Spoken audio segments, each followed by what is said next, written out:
This is QTV Nightly News coming to you live from our studios on Kairaba Avenue, and I am Jennifer Sonko. Here are the main news headlines. During the 10th National Assembly session today, Attorney General and Minister of Justice Dauda A. Jallow faced questions from lawmakers on key issues, including the joint EU, AU and ECOWAS declaration protecting former President Yahya Jammeh and the alleged rise in corruption cases referred to the ministry by the Inspector General of Police. Celebrated annually on March 8, the World Bank Group in the Gambia marked International Women's Day to honor women's achievements and discuss pathways for advocating equality and opportunities for women and girls. The Minister of Agriculture, Livestock and Food Security, Demba Sabali, presided over the handover ceremony on Monday for 20 boreholes in Raniru Wolof village as part of the Small Ruminant Production Enhancement Project. During a press conference on Tuesday, Banjul Mayor Rohi Maliklo rejected allegations of mismanagement regarding the EU-funded City Link project funds made by Maxime Doc, a councillor from the city of Ostend in Belgium. And in international news, ahead of the second reading of the draft constitution in Parliament on March 27th, Liberian Senator Edwin Melvin Snow Jr., also chair of the ECOWAS Parliament's Committee on Political Affairs, urged Gambian parliamentarians to thoroughly review the proposed constitution in the best interests of the country. Those were the main headlines, and now the news in detail. Do stay.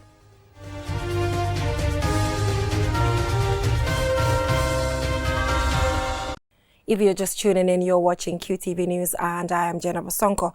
Now, during a 10th National Assembly session today, Attorney General and Minister of Justice Dauda A. Jallow faced tough questioning from lawmakers on key issues, including the joint EU and AU and ECOWAS declaration on protecting former President Yahya Jammeh and the alleged increase in corruption cases referred to the Ministry of Justice by the Inspector General of Police.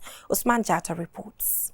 Since 2017, the joint declaration by the European Union, African Union, ECOWAS and President Barrow's coalition government has remained a contentious issue in national debate. The declaration, which is set to guarantee the protection of former President Yahya Jammeh, his assets, supporters and family, has sparked mixed reactions during the first ordinary session of the 2025 legislative year at the National Assembly. The National Assembly member for Fonyi Jarol requested that the Attorney General and Minister of Justice provide further clarification on the declaration. The government is aware of a joint declaration issued on the 21st day of January 2017 by ECOWAS, African Union, and the United Nations on the political situation of the Gambia. The government is not aware of any agreement entered into by Coalition 2016 and the former President Jammeh. Honorable Minister, I already have a printout from the ECOWAS website, which is dated 26 January 2017, a joint declaration by the ECOWAS, AU, and the UN on the political situation of the Islamic Republic of the Gambia. So, can you just clarify when you say there is no agreement made? Honorable Speaker, that is a joint declaration. It's not an agreement. Yes. A declaration is different from an agreement. The session also highlighted the alleged rise in corruption cases and the status of those referred to the Ministry of Justice by the Inspector General of Police. These cases involve allegations of embezzlement, bribery, abuse of office, and other forms of corrupt practices. The ministry is closely monitoring these cases to ensure they are prosecuted diligently and expeditiously. In addition to the cases already in the court, there are several other files at the legal opinion stage. At this stage, the ministry conducts thorough review of the evidence to determine whether the cases meet the threshold for prosecution. This process is critical to ensure that only viable cases proceed to court, as prosecuting weak cases risk wasting judicial resources and undermining public confidence in the justice system. Furthermore, some case files have been returned to the IGP for further investigations and evidence gathering. This is a standard practice in cases where evidence provided is insufficient. Amid ongoing corruption investigations, lawmakers expressed concerns about the speed and transparency of prosecutions. Minister Jallow was also asked to update the Parliament on his ministry's efforts to expedite the cases and ensure justice. We are doing what we can under the circumstances. Yes, probably we understand in the eyes of the public, they might think some of these things are taking long. But normally they have to take long in order to carefully gather the evidence and get the required evidence, the threshold that you need. The intense scrutiny of key national issues by the National Assembly reflects the country's pursuit of justice, accountability and democratic renewal. As the government tackles these complex challenges, the nation's attention remains focused on the actions of those in power with hopes for a future built on integrity and fairness. Osman Jata, reporting for QTV News. On Wednesday, the World Bank Group celebrated International Women's Day to honor women's achievements and discuss pathways to advancing equality and opportunities for women and girls. Mamna Bukar attended the opening ceremony, and this is her report. This year's theme, focused on empowerment for all women and girls, highlights the critical need for inclusive policies and practices that empower women in all sectors of society. This event featured discussions with leaders, activists, and experts on progress in gender equality and the need to invest in women and girls as a key driver of economic growth and sustainable development. Here is Franklin Mutahakana, the representative of the World Bank Group. As we celebrate the achievements of women and girls in the Gambia and around the world, we acknowledge their resilience, their strength, and their unwavering determination to overcome challenges and break barriers. But we also recognize that there is still much work to be done.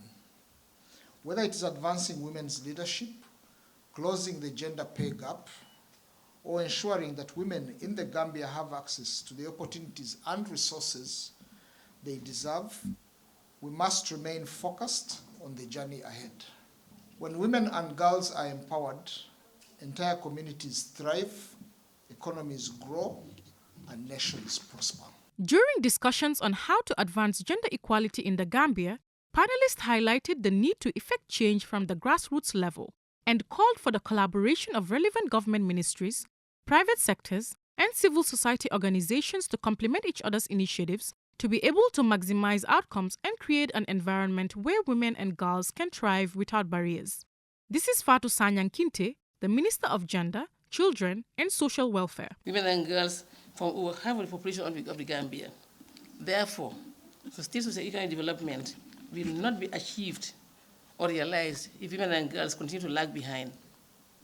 Therefore, the empowerment of women is not only the best thing to do, but it is indeed the right thing to do. It is for this reason that our National Development Plan, or commonly known as IRIWA, is very sensitive to the empowerment of women and girls. In honor of the event, students from Nusrat, the Gambia Methodist Academy, and Charles Jow Memorial Academy delivered a passionate performance that touched on both gender inequality and women empowerment. Tida Barrow, the representative of the students, called for women leaders to ensure that the FGM ban is thoroughly effected and that menstrual health and hygiene are easily afforded and accessed by all girls in every education facility and beyond. Honorable Ministers, the fight for equality and the protection of our rights is far from over. We urge you to take immediate and decisive action to address these pressing issues. By doing so, you will not only improve the lives of girls and women in the Gambia, but also contribute to the overall development and progress of our nation. The World Bank Group, together with Gambian women leaders and activists, reaffirmed their commitment to collaborating with partners to ensure the voices and rights of Gambian women and girls are heard and upheld. Mamna Bukar, reporting for QTV News. The Minister of Agriculture, Livestock and Food Security, Demba Sabali, on Monday presided over the handover ceremony in Raniru Walla Village, Sami district, of 20 boreholes as part of the Small Ruminant Production Enhancement Project. This report by Gabriel Dem is narrated by Ansumana Isonyasi. These water facilities, supported by the Small Ruminant Production Enhancement Project, are designed to help farmers overcome the challenges of providing clean drinking water for their animals, especially during the dry season.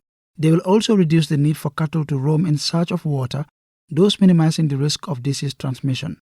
During the handover ceremony, Minister of Livestock and Food Security Demba Sabali shared his ministry's plans for the livestock sector, including the reintroduction of animal tagging. As he discussed the project's impact nationwide, with a particular focus on CRR North, he urged beneficiary communities to take responsibility for maintaining these boreholes to ensure their long-term sustainability. For His Excellency President Adama Barrow's government to do such a life-changing project is unprecedented. These boreholes have a capacity of 20,000 liters and it can serve over 3,000 herds of cattle. That alone is you cannot put it to numbers. So our next plan is we've already drawn our national livestock master plan, which will cover what this country needs to do between now and 5 years to make sure we have enough cattle, we have enough goat, enough sheep, enough poultry. Dr. Abdul Sise, Director of Livestock Services at the Ministry of Agriculture, and Mahmoud Njai, Director of the Small Ruminant Production Enhancement Project, also emphasized the importance and anticipated impact of these interventions. They both reassured attendees of the ministry's ongoing support and commitment to transforming the livestock sector. All the projects we used to have focused more on other aspects of farming and mostly enhancing rice production. Livestock was mostly overlooked. But now we have an opportunity to make a difference.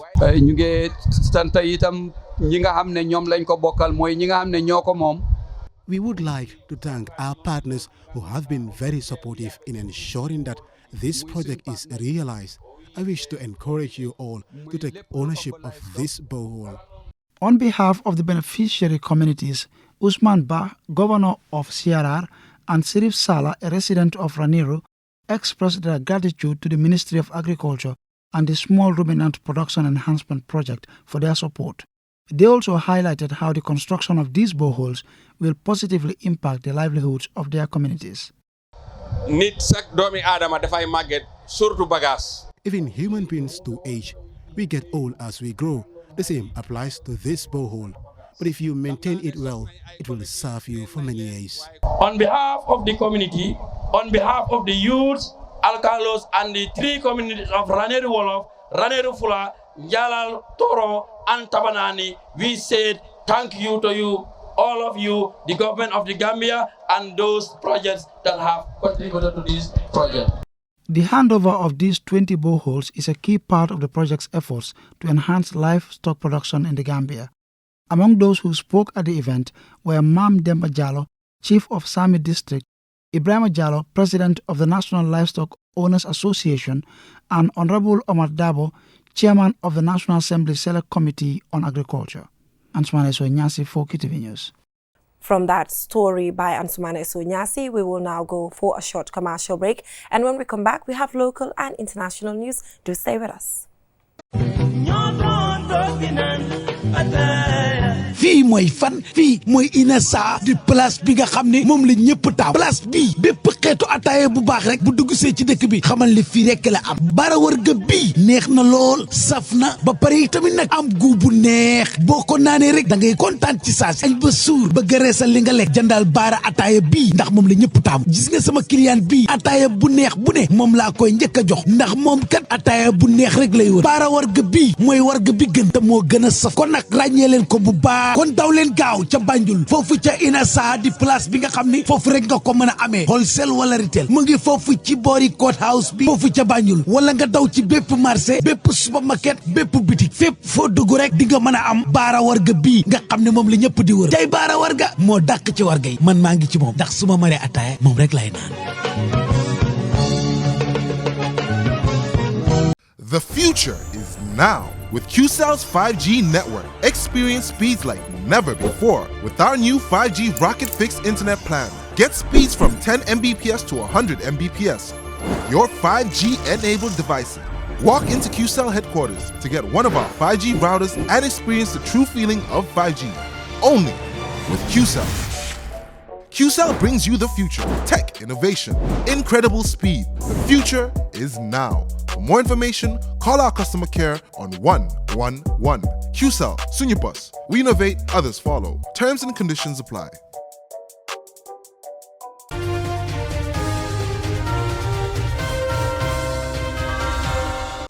Welcome back from that short commercial break. If you're just tuning in, you're watching QTV News, and I am Jennifer Sonko.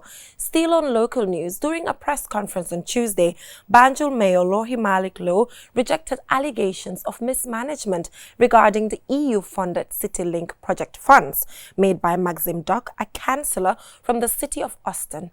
QTV's Ansumana Esonyasi tells us more. In response to the allegations made by Mr. Maxim Duck, an alderman at the Austin City Council, Mayor Low clarified that she was never a signatory to the project's accounts, nor an approval officer for the disbursement of funds for the €3 million CityLink project aimed at supporting Banjul's development. She emphasized that all funds were managed by EU staff in strict adherence to EU guidelines. Mayor Low also challenged Alderman Duck to provide evidence for his claims, which have already been refuted by 41 of his colleagues at the Austin City Council. So they came, Peter came all the way, and I want you to listen to me very carefully here. Peter came all the way from Austin with a lady, I cannot remember the name again, only to advertise and employ people. Banjul City Council was not part of it. They advertise and they employ. And you will be surprised for those who are saying that is the mayor who employed these people. I wasn't even here. I was in Israel. Furthermore, Mayor Low described Maxim Duck's call to end the 2-decade-old friendship between the two cities, along with his claim that only Banjul benefits from the twinning, as unfortunate and not reflective of the views of the city and people of Austin. She clarified that Austin equally benefits from the twinning, particularly in the area of research. Almost every month we have their nurses coming here, we have their students coming here, they partner with our schools, but for a long time, nobody has seen Banjul City Council send students to Austin. So I cannot just sit down and allow my institution the image of my institution to be tarnished. No, when we have not seen anything or we have not done anything wrong, and I put an underline on this, that we have not done anything wrong. Meanwhile, Mayor Low emphasized that BCC values its relationship with the city of Austin, expressing gratitude to the people of Austin for their continued friendship and support. CEO Modi Jonga also joined Mayor Low in reaffirming Banjul's unwavering commitment to strengthening ties with Austin, pointing to an independent audit report conducted by auditors reportedly hired by the EU, which cleared the council of the allegations as sufficient proof that Mr. Duck's claims are baseless. It is also important to state that there are procedures and regulations in terminating such a very important twinning. Mr. Maxine, we are told by our colleagues, do not have the political authority or the power to terminate such a twinning partnership. The decision to terminate such a partnership will have to be approved by the Board of the Mayors and the General Council of the City of Austin. The EU-funded project for sustainable city development in Banjul was jointly implemented by the Banjul City Council and the City of Austin. Despite a successful partnership lasting over 20 years, these are the first allegations to be made by an official from either city. While BCC maintains its innocence, it remains unclear how these events will affect their long-standing relationship. Answana Esonyasi for QTV News. Now, as part of ongoing efforts to boost agricultural productivity and promote sustainable farming practices in the Gambia Inclusive and Resilient Agricultural Value Chain Giraffe Project, officials visited the Central River region to evaluate the impact of the $108 million World Bank grant aimed at supporting farmers across the country. This story by Gabriel Dem is narrated by Jordan Jai.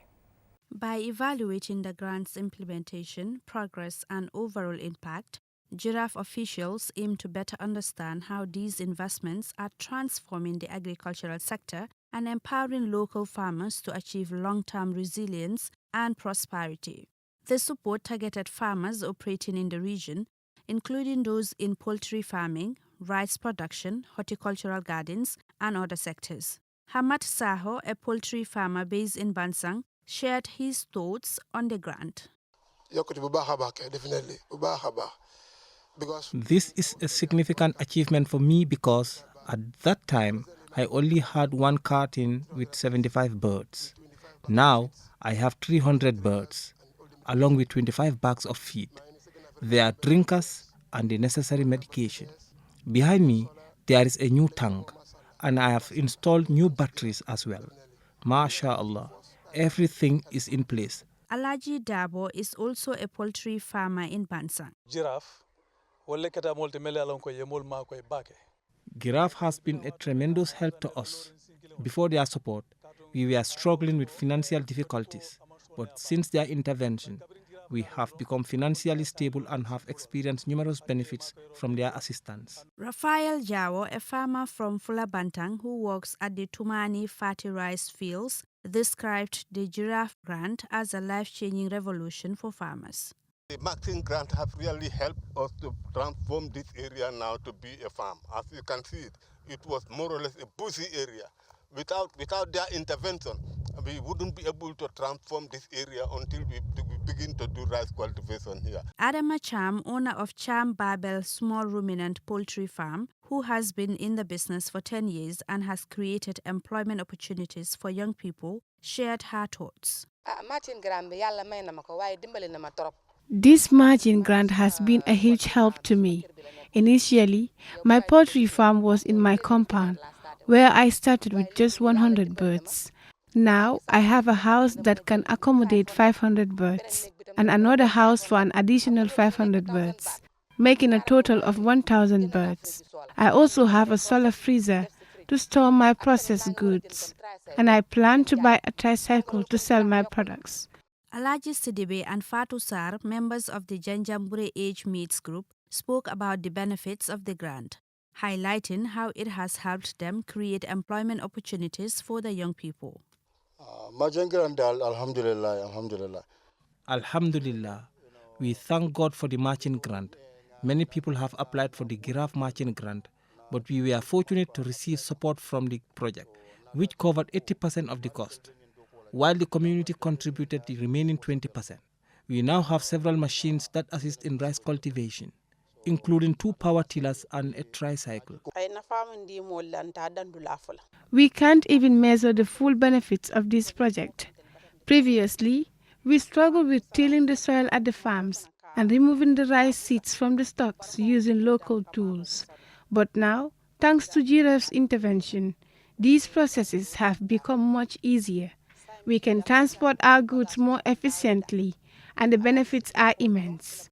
The Giraffe Matching Grant has had a profound impact on the lives and livelihoods of many, particularly the youths, who gain valuable employment opportunities through the initiatives.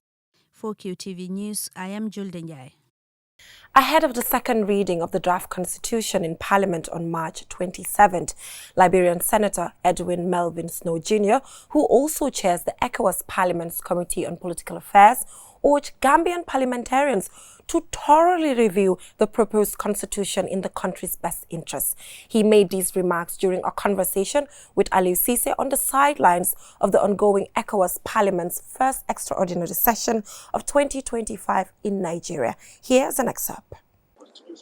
So we follow the process in Gambia very keenly. Gambia is very key to ECOWAS. Gambia, small country, yes, but today Gambia chairs the ECOWAS Commission. The president of the commission comes from Gambia. So Gambia is a very key partner to ECOWAS. We want to encourage our Gambians to look at the situation cautiously. The issue of election, the issue of constitutional reforms should not be taken for granted. As I said previously, Gambia is the only country in our region that still has a simple majority to win the presidency. Is that being addressed in the constitution? I believe so.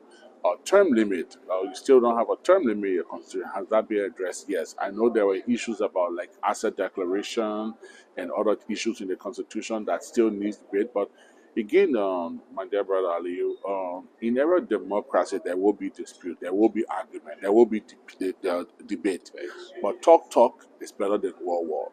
So I encourage Gambians, I encourage the parliamentarians, like I would do with every other party, including my own country, Liberia, that we should always speak for the people. And the reason we should speak for the people, because we are there. We cannot speak for ourselves. We must speak for the people that we represent. And I encourage Gambians to do likewise. Have a clean constitution. It may not be perfect. You may not have everything you want. But let's begin the process by having a new constitution and enhancing democracy in the Gambia, because Gambia is very key to our region. Before we leave, let's recap our main headlines. During a tense National Assembly session today, Attorney General and Minister of Justice Dauda A. Jallow faced questions from lawmakers on key issues including the joint EU, AU and ECOWAS declaration protecting former President Yahya Jammeh and the alleged increase in corrupt cases referred to the ministry by the Inspector General of Police. Celebrated annually on March 8th, the World Bank Group in the Gambia marked International Women's Day to honor women's achievements and discuss pathways for advancing equality and opportunities for women and girls.